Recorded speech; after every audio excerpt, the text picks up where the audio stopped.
Hi friends, ఇది రథసప్తమి రోజు రథ మహోత్సవం అండి. మా పిన్ని వాళ్ళ ఊరు నూతకి, విజయవాడ దగ్గర నూతకి ఫ్రెండ్స్. అక్కడ భరతనాట్యం, కూచిపూడి, రథ మహోత్సవం కూడా చేశారు. రథసప్తమి రోజు పైన రథాలు తిరుగుతాయి అని అంటారు కదా ఫ్రెండ్స్. మన పెద్దలు చెప్తారు కదా, అది నిజమే అనుకుంటా. భరతనాట్యంది వీడియో క్లిప్ మిస్ అయింది, అందుకని ఫొటోస్ పెట్టా ఫ్రెండ్స్.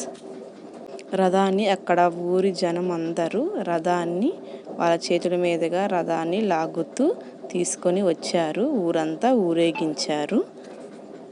అక్కడ అందరూ కొబ్బరికాయలు కొట్టుకోవటం, రథానికి దండాలు పెట్టుకోవటం, డప్పులతోటి రథాన్ని ఊరేగించారు ఫ్రెండ్స్. ఈ వీడియో మీకు నచ్చినట్లయితే లైక్ చేయండి, షేర్ చేయండి, సబ్స్క్రైబ్ చేయడం మర్చిపోకండి. అలానే నా వీడియోస్ అన్నీ మీకు నోటిఫికేషన్ ద్వారా రావడానికి గంట సింబల్ మాత్రం కొట్టడం మర్చిపోకండి.